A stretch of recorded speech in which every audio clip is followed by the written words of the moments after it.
Check 1 2, check 1 2. Hello everyone. We're going live here for a Thursday morning session. Today I want to talk about creating artwork.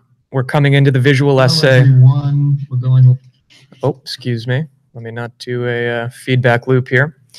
We're coming into more of the visual essay production. We talked last week about some storyboarding stuff, talking about the differences between doing more literal narrative type imagery, people in places doing things, versus a more kind of visual metaphor approach where we're using simple shapes or more simple compositions. And that is a discussion that definitely deserves even more time.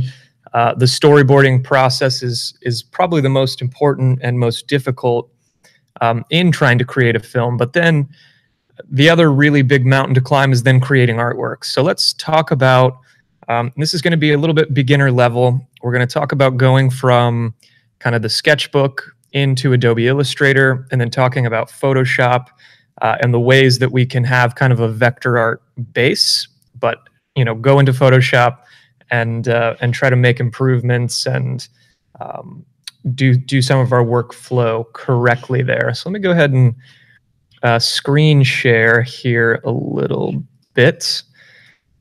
And I'm going to open Adobe Illustrator.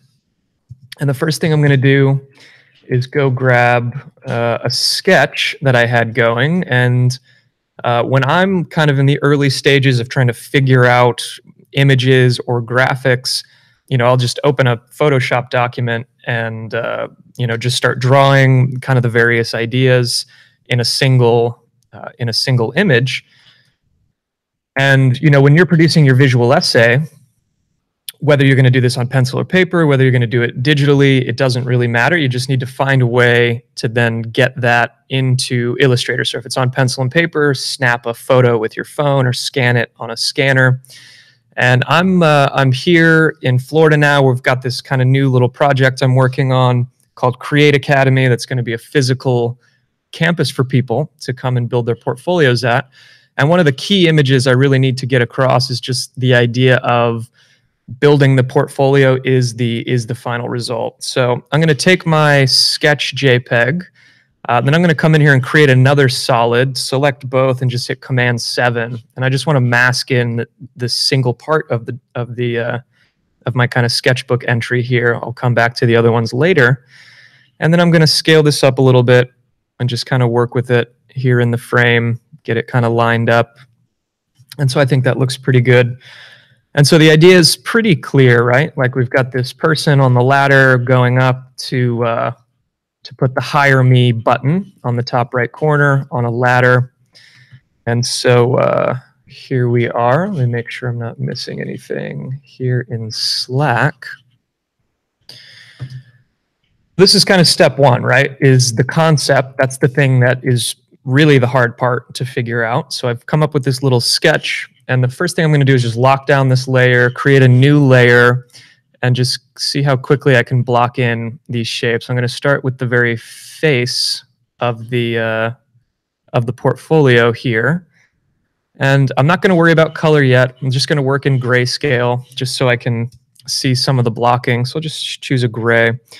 One of my favorite Illustrator shortcuts is Command-C, Command-F, which is copy and paste in the same place. I'm going to grab this corner and just drag it over, kind of line it up with the perspective drawing that I did here in my sketch. And the reason I like Command-C, Command-F is it's going to keep a perfect line where these two meet. So I know they're in the exact same space. Now I'm going to select these two left points and come up and take a look at my alignment tools, because I just want to make sure that's a perfect line. And I can see when I just kind of did it by eye, it's not a perfect line. So I'm going to ask it to horizontally align center. So that's going to be on a perfect horizontal line. So that gets blocked in. I'm going to, again, just stay in the grayscale. I'm going to pull that up a little bit just so I can kind of see a visual difference. Then I'm going to create a new layer. I'm going to turn that one off. The next thing I'll focus on is the ladder element. So I'm just going to grab a single line just a single stroked line. Go ahead and pull that in. Again, I can just kind of stay in my grayscale here, come up to my stroke weight. So maybe take that up to like 3 so we can see it. I'm going to hold down Alt, drag out a copy, bring this one over here,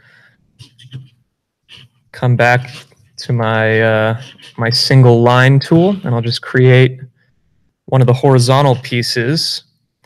I do want to change that color a little bit. Let me actually go darker so I can kind of see just the visual difference while I work on this. I'm just going to duplicate these down.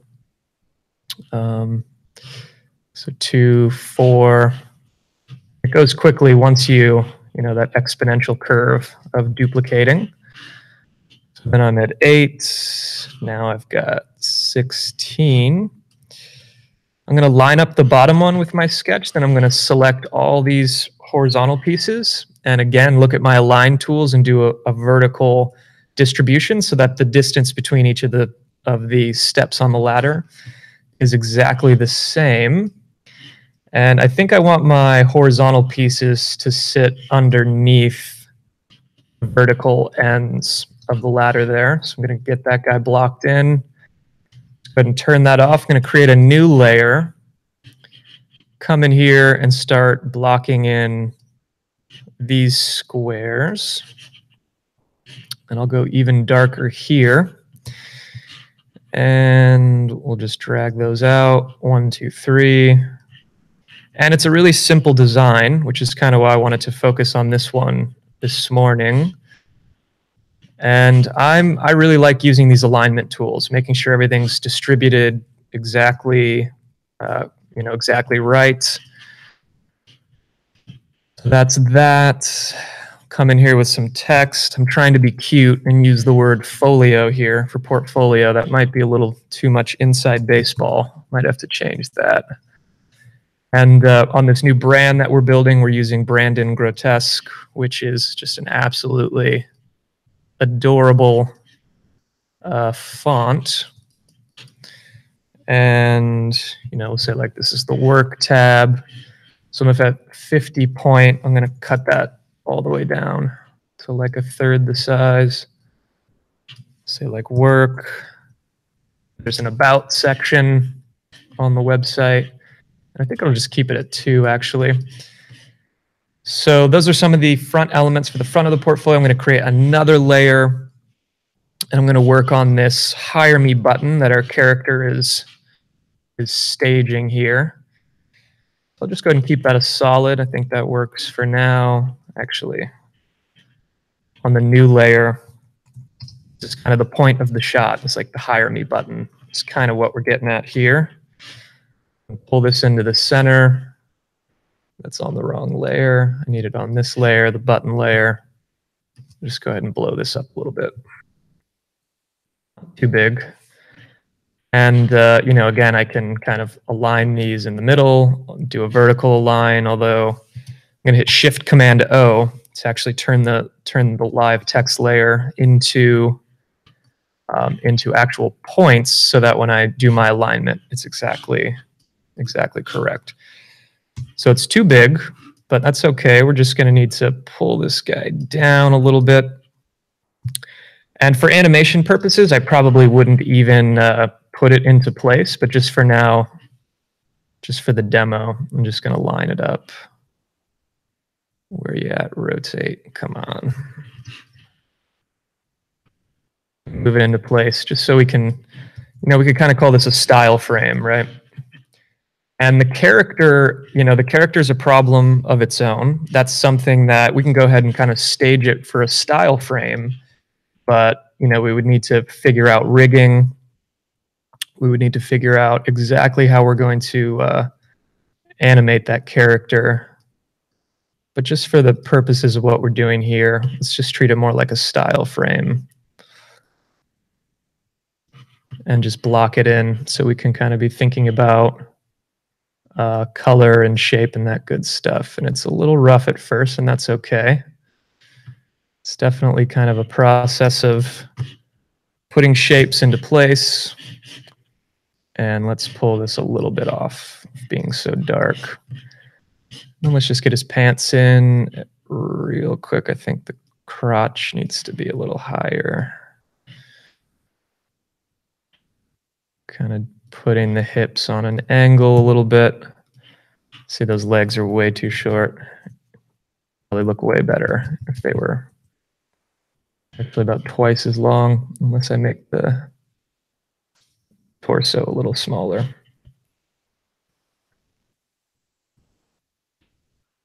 So kind of blocking this guy in, start to, let me just see if I can block in, actually block in a head here. Do kind of nose.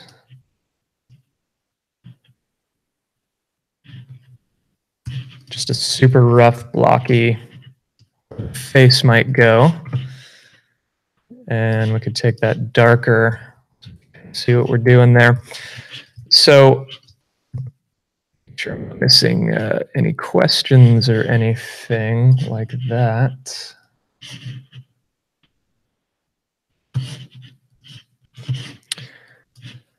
So we're getting closer here, kind of blocking all the elements in. We can turn off our back layer here and kind of see the progress we're making. One thing I want to do is, and you can see I was starting to work with this shot earlier, is bring in some of my brand elements so we can start zeroing in on some of the actual colors here. So let's just run with this gray color there. I want my accent color to be this brand red, of course. So let's go ahead and get that set up. Hire me button is kind of the emphasis of the shot, so maybe even it shouldn't be quite as red. And maybe we'll take the pants to black. You can see the beginnings of the shot, kind of taking shape. I think I'm going to make another layer and see about throwing in some kind of shadow pass type stuff. I think black works there for now. Maybe we take this to like 20%. Kind of fades in slightly. One thing I didn't draw in the sketch, but I thought would be interesting, once I got into Illustrator, was kind of this element here of, having it feeling like it's plugged in, just trying to play on this idea of kind of the internet come to life. And, I did a first pass where I just kind of drew a curvy line, but it didn't look quite as cohesive. So I ended up, taking half circles, since everything else is just so perfect in geometric. It felt like an opportunity to try to keep everything really perfect in this kind of space here. Line those up a little bit. I'm going to pull those up to 2-point stroke. Hit Command G to group those guys, and I need that on its own layer actually. And I'm going to go ahead and pull that behind, and then on that same, actually, let's see if we can. I think I want it the other way actually, so that we land on this piece kind of going up. And that's going to be filled in, and then I wanted to make some kind of indication of, how the plate on the wall plug looks, even if it's just strokes. So kind of something in there I was thinking. I think the next thing I'll do is create another layer underneath everything as well, and see about laying down kind of a ground plane shadow on the big piece here. And we're going to need to get it in line with our perspective here. So I'm basically just going to eyeball it, just because it's such a simple shot, and just try to look at these angles a little bit. The other side, you know, we're not going to see the back edge. We're just going to see the front edge. And then it kind of pulls back. Oof. My bad. It's selected on that other piece.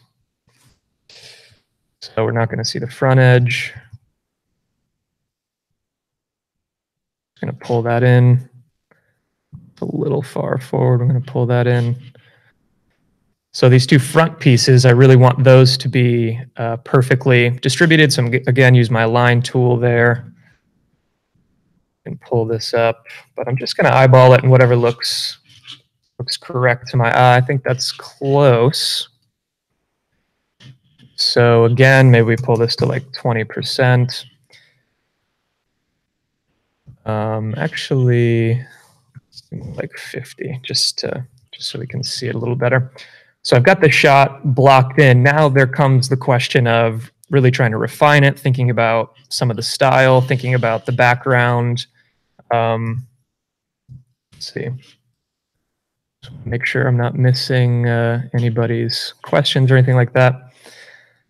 So when I get to this phase, I think my mind goes to like, what's going to be a more interesting color combination, and you know, also coming back to that idea of the emphasis of the shot.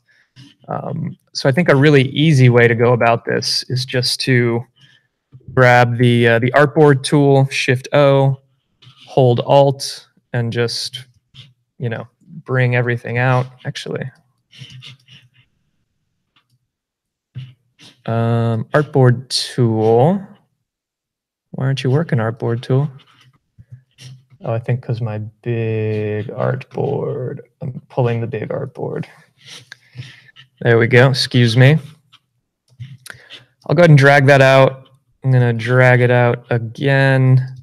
So just like, you know, it should only take 2 or 3 minutes to kind of look at 4 versions. Pull that reference layer back.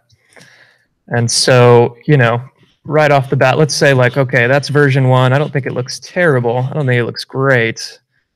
But let's do something way lighter. I definitely think one version of this is potentially just like stroked lines and a whole bunch of negative space. So let's see how that looks if I put a fill to white and I keep it gray. Like, there's definitely something appealing about going super minimal and simplistic. You know, maybe we do red on the on that line there on our electrical kind of outlet scheme we got going here. Let's go ahead and color pick that. Let's leave that there. I think it'd be interesting to see what it looks like to even play with the shadows, just to take it even further. You know, we could definitely tone down the emphasis on this guy. We could pull the emphasis way back here on the squares so that we really accentuate the viewer's eye to this kind of moment here. You know, we could play with what's going on with the ladder here. Let's say we take it a little darker, that sort of thing. Maybe the pants are even lighter than the top. Actually, that doesn't look too appealing to me. Could go a little lighter on this guy. So, okay, I mean, that's the start of possibly another version. I think it's probably always good to actually just like flip it, invert the whole thing, so to speak. So like, pull this in here. Let's like do a really dark version where the background's super dark.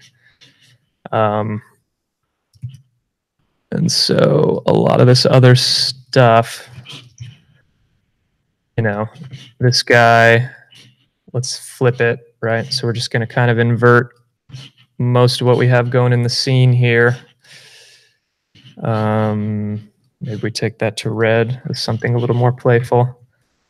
White lines definitely look good.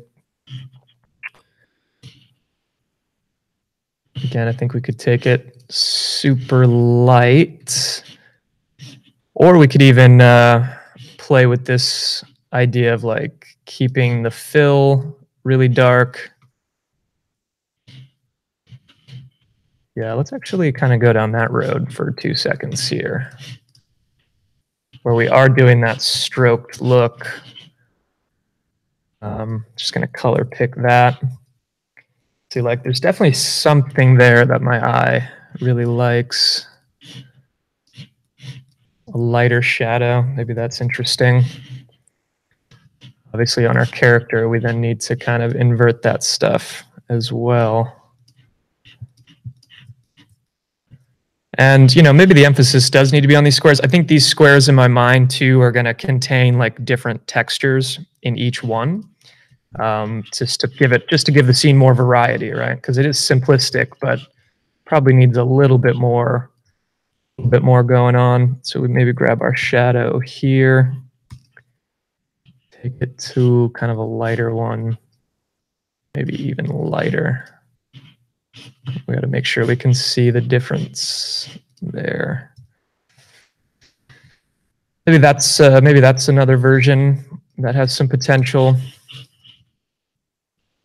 Let's see. I mean, we could then very quickly, I think, actually just, and definitely I always want to try to push, you know, how extreme I'm being, even if I think it's ridiculous. Like, okay, what about one in the red environment? That's like right off the bat, I don't think that's a great idea, but you know, definitely worth looking at. And let's see if we just do like really light shades, but still a little bit of that stroked line. We can keep that pretty dark. Yeah, I think you know, I think my favorite ones from these little experiments is either like the white background with the stroked lines or the black background with the stroked lines. I mean, everything looks great in this black space when you're doing something that's simplistic. So, you know, we've been going for 22 minutes here. Now I've got a couple different looks at this concept. It should be pretty quick to do this type of stuff. It's a really simple scene. Go ahead and stop screen sharing for a minute. So it's a good start, right? There's some things there to look at. If I you know, if I had a creative director, or art director on the job, they could, you know, it'd be good for a conversation. And just a lot of simple tools, right? Simple shapes, really simple stuff. Kind of using half circles to create, you know, the electrical outlet part of the scene. And so it would be a start. And I think from there it would be about choosing whichever version of this frame is going to like make the final film, or make it really, I'm needing things for a website that we're building. So a lot of these may not even get animated right away. So that is just some Illustrator workflow stuff, the way that I like to kind of approach, you know, starting in the sketchbook, getting the ideas out, thinking about what it needs to be. You know, if I actually go back and let me grab this one really quickly. And I guess I need to share my screen, don't I?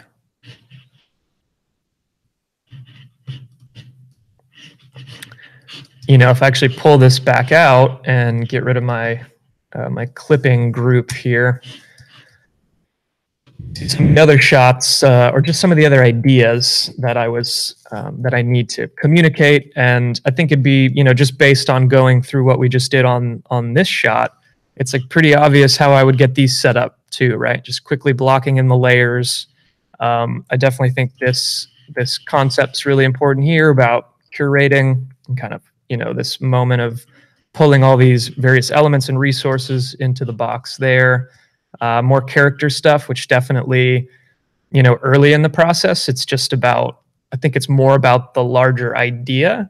But then if it's like, okay, that's a good idea, that's an idea that needs to be communicated, then you do have to dive into that character design stuff, which is a problem of its own, you know, a discipline of its own that you have to focus on. So that is that's the process there. The next thing I want to talk a little bit about is creating kind of base elements in Illustrator and taking them into Photoshop. So let's have a little fun with some painting type techniques and things like that. This is a little bit unrelated. So let me see. I was playing with it yesterday evening. Yeah, so, you know, in talking about bringing stuff into Photoshop, let me go back into my screen share mode here. So I'm here in Illustrator, and I've got this base, and I want to play with kind of like a nature scene. And so I'm starting with the general shape of a kind of fig, a single branch on a fig plant, or fern, I believe it is, excuse me, a fern. And so it's a really simple shape, right? Just kind of these somewhat triangular shapes here that get distributed along a line. And the way that this gets created was pretty easy. Basically did this number right here, hold Alt to break the tangent, come right in here, and I end up with this single element, and then I put it into place, hold Alt, duplicate, duplicate, duplicate, you know, resize, rotate position, that kind of thing. So that part's really easy to create, right? And then it just gives me this perfect base of a kind of shape. So what that's going to allow me to do then is I need to stop screen sharing there. I'm going to start screen sharing in Photoshop. And if you have any questions or comments, feel free to chime in on the YouTube chat or in Slack if you're an MM student. So I'm going to go ahead and create just a single comp here. Let's just do like a 2K comp type of thing. And a couple of ways to go about this. One way to go about working with an Illustrator base shape, excuse me, computer's sliding around here, is to simply go to your Illustrator shapes, hit Command-C, come over to Photoshop, hit Command-V. It's going to bring up this dialog, say, you know, paste as a smart object. Okay, fine. I'm going to hit Enter to paste that right in there. And now we're off and running here to create what we need to create.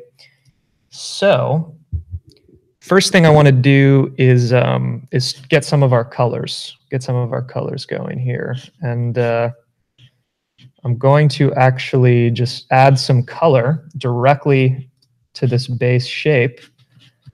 I'm going to choose a kind of green,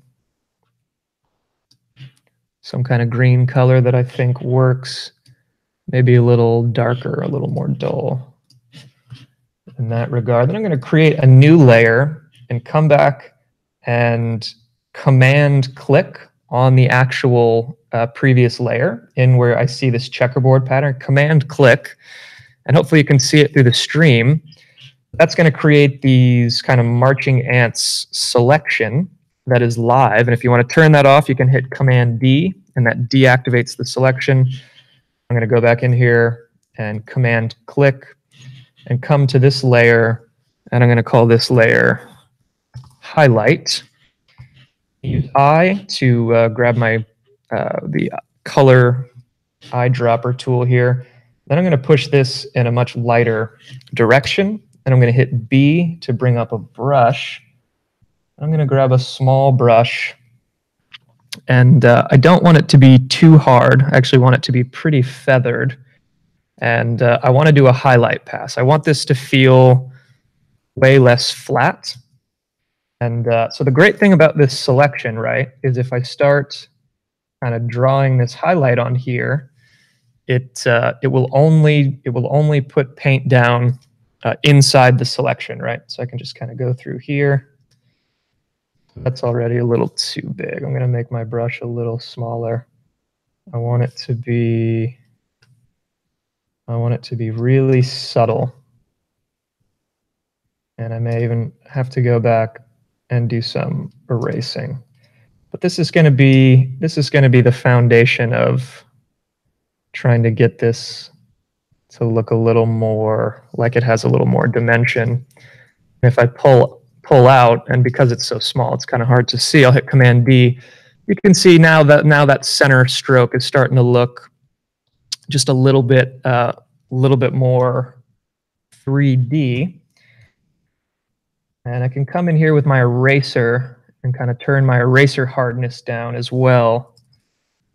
Clean up some of where I was getting a little too excited there. I do want to keep it pretty close to that left edge, because I'm going to need some space to go in and draw kind of a shadow pass as well. So I'm going to build another layer, highlight. I'm going to call this one shade, if I can spell correctly there. And then I'm going to come in and grab a much darker green. I'm going to do that same process where I command click on the actual box here on my base layer. And let me actually just rename that base so it's clear there. And I kind of want to put a little bit of touch of shadow or darkness on kind of the bottom of each leaf.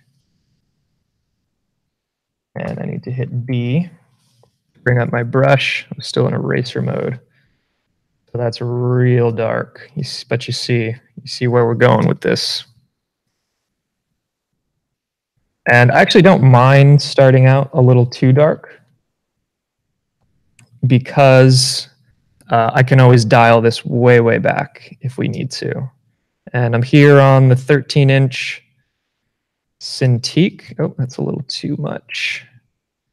And so it is certainly very useful to have some kind of digital input device for stuff like this. And I'm a little bit clumsy with it. And maybe I'm going to put the shadow a little bit on this side. You can see where we're headed with this. I'll try to, I'm going to hit R, rotate the canvas, just so it lines up a little better with where my arm is on the Cintiq.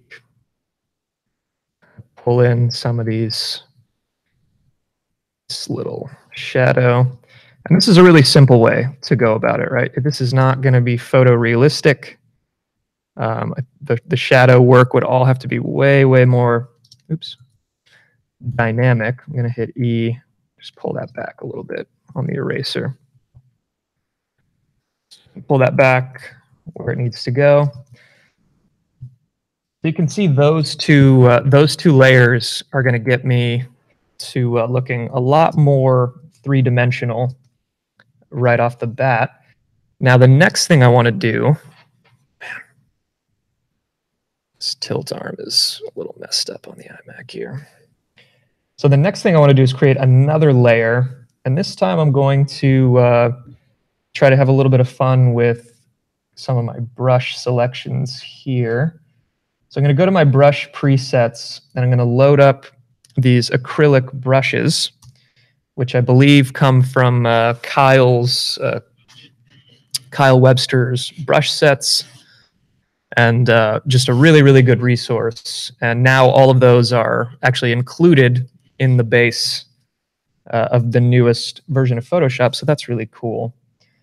And this is going to be a little bit of trial and error, but basically what I want to do is add a little bit of yellow into this. I definitely want to play with some color here. Nope.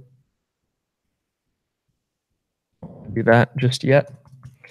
So I'm going to come into my color palette here, and I'm going to choose something a little more, with way more yellow in the green. I'm going to come back and do that same command selection again to create a live selection, and just to show you, like, right, so that selection is going to perfectly carve out where we are trying to lay down our paint here. That's a little bit too much. I'm going to rotate this canvas a little bit. And I kind of just want to beat up these a little bit and add a little bit of yellow, just like so. Like so. Sound like my grandmother right now. I'm going to rotate this so that they're not looking too similar. And go a little bit smaller. And we're gonna dial this in. It's not gonna look great right off the bat. I just want to add a little bit of yellow into the center of these. A little bigger. Maybe more that direction. So just using a single brush, kind of a lazier way to go about it. We could definitely kind of switch that up each time. And I'm going to create another layer, and you know, I want it to feel a little more dimensional. I'm going to go back to just kind of my base brushes. Just going to grab something in that range, and I want this to be perfectly feathered. So I'm going to say hardness to 0, and I'm going to color pick my base color there, and I want to just pull to a lighter version. And I want this to be directly over the base. I'm just going to call this gradient. And I'm going to command click on the previous layer to give me a selection. Make it a little bigger. So something like, that's kind of what I'm thinking. Maybe that's a little. I want to add a little bit of like a gradient touch that lightens the center of these.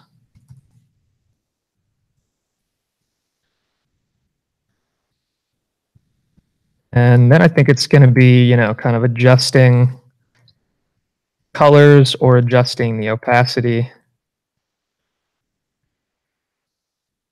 All right, so we're getting a little closer. Next thing I want to do is, this was the yellow layer. A thing I really like about this whole process is, let's say the yellow just isn't working. We can just add a color overlay to that selection. Say like, actually it just needs to be, you know, maybe a darker green is what looks better. Maybe beating it up in that direction is a little bit of a better choice.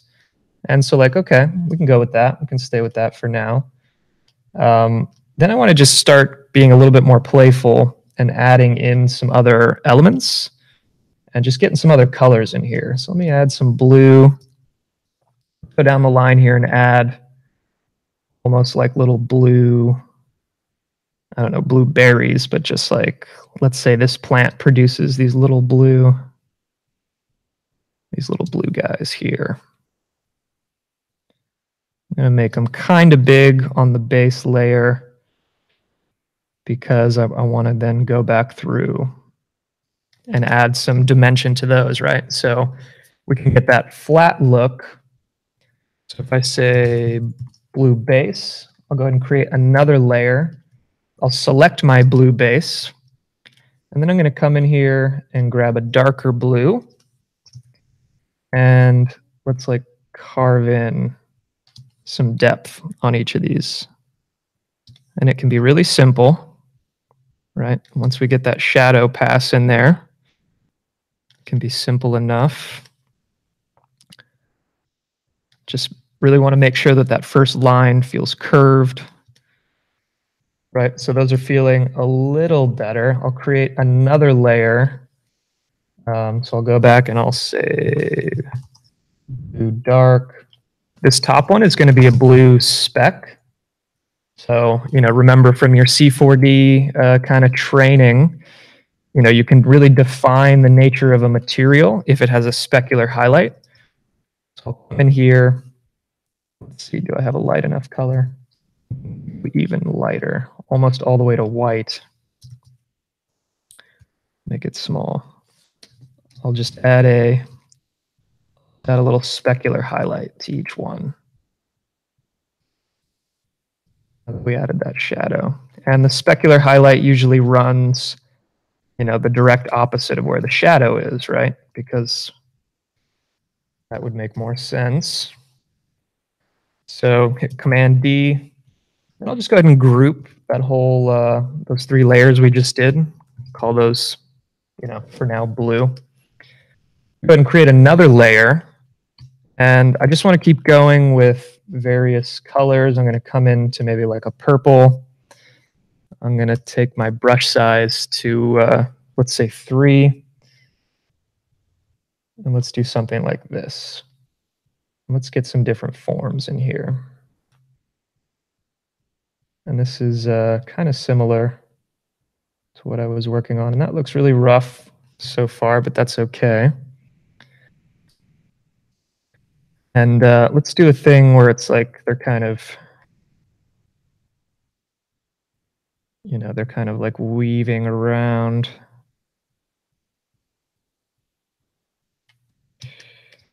And we can get in here with an eraser. That kind of number. So let's do another one the other direction. Same thing. And nature's always fun, right? Nature's always a good place to kind of play with stuff like this. So that line work is looking pretty shaky. Kind of go back and see if we can beef this line up a little bit. Make it a little thicker. Maybe need to go back through with an eraser to clean it up. Just like cut into it more.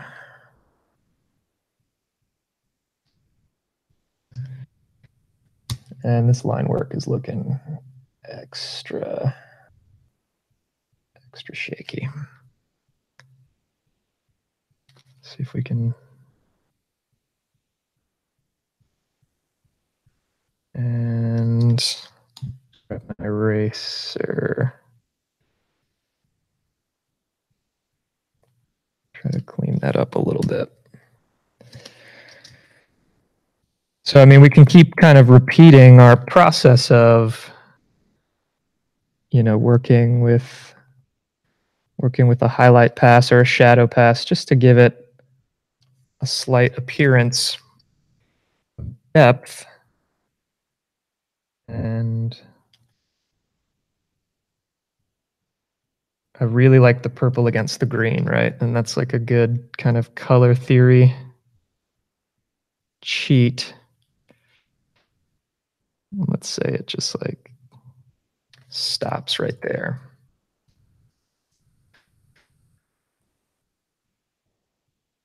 Looking rough at the moment. So we could, say that's kind of like our purple base, create a new layer. I can actually select the purple base, and as rough as it is, we could come in and try to get like a hard, a little bit more of a shadow pass, come in here and carve in a little bit of detail. Something along the lines of this. Maybe even each, just to give these a little bit of dimension. Kind of cut into that a little bit. Definitely a rough kind of hand-drawn look. Just try to put a little bit more color on there. And like these pieces too, if I can just get a dark edge, I think it's gonna look way more interesting. And try to match it up with what we've done. And I'm definitely not expert with painting and Photoshop or anything like that, but it's definitely enjoyable to do it, and it's just great to practice some of kind of our art basics here of just light and dark and contrast and all that good stuff. Add a touch of shadow to kind of the insides of the loop here.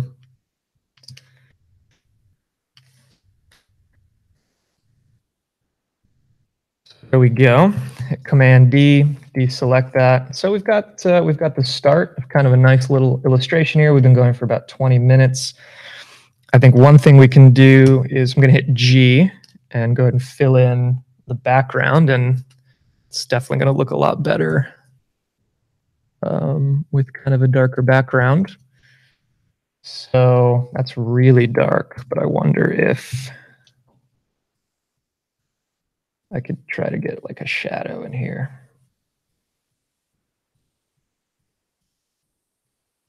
And we'll just use the purple for now. And then let's see about dialing that way down.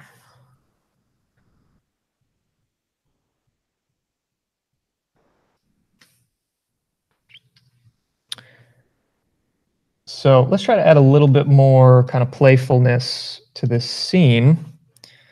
I'd love to see a little bit more orange going in the scene, if possible.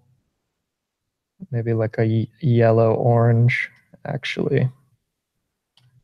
Something in that range. And let's like have some little fireflies going in here. So let's just create one. Right, so firefly, he's got his like, he's got his little butt that is glowing.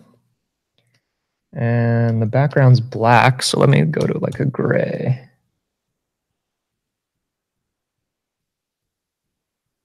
Is this gonna even show up? Just like roughly what a body would look like there. I don't think it needs to be too cute. Create another layer, go back to this yellow, maybe push it even to a lighter space, and then I'm going to make my brush really big and take the hardness to 0. Just add a single kind of thing there, dial that down, maybe even place it underneath. Hit Command G, say that's a fly, then maybe I'll duplicate it out like so. And add that to the scene. So yeah, I think we're on our way. I think the glow there might be a little extreme, but kind of fun nonetheless. So I'm going to stop the Photoshop screen sharing there. So yeah, there we have it. Looking at some processes in Illustrator, looking at some super basics in Photoshop as well of, you know, bringing Illustrator base shapes in, using it to create a selection, painting over the top. You're going to create a lot of layers, just trying to keep it organized. You know, with something like the plant, if we needed to animate that, it would definitely be worth kind of having each leaf on its own layer. So it would take a little bit longer and it would be a little more tedious probably, but then in the end, if you could get every single one on their own layer, you could have something really, really interesting and playful perhaps. Let me go back to Slack here. So Mike says, just so I'm clear, are shadows usually made with hard edges or feathered? Yeah, I think it depends. You know, I'm adding like a darker underside there with something more feathered. I think, you know, it's like in Cinema 4D, the difference between soft shadows and hard shadows and area shadows. It really, I think it's probably an aesthetic thing, Mike, and just definitely something probably that's good to play with. So if there's anybody here from MM and you're, you know, you're working on your artwork and you're having trouble, feel free to drop in a comment here, anything we can potentially help with. You know, excited to see where the bulk of the visual essays are going to go this semester. You know, I know a lot of people, you know, like we said last week, end up choosing really narrative-driven ideas and are going to have to do a lot of illustration and figure out stylistically and workflow-wise what's going to work within the time limit we have on this production. So yeah. Really good workflows between Illustrator and Photoshop. There's no limit to what you can do, even just using these simple tools. So this broadcast is going to be up on YouTube after we're done here today. So feel free to review it, look back. There's a lot more of this type of training on the MoGraph Mentor website. Steve Savali's perspective drawing course is a really great set of materials to look at if you are, needing to illustrate kind of environments and spaces with depth and perspective. And his Illustrator and Photoshop workflow is in that course as well. So thank you to all who were hanging out today. Please hit me up with any questions, and we will see everybody next time. Thank you.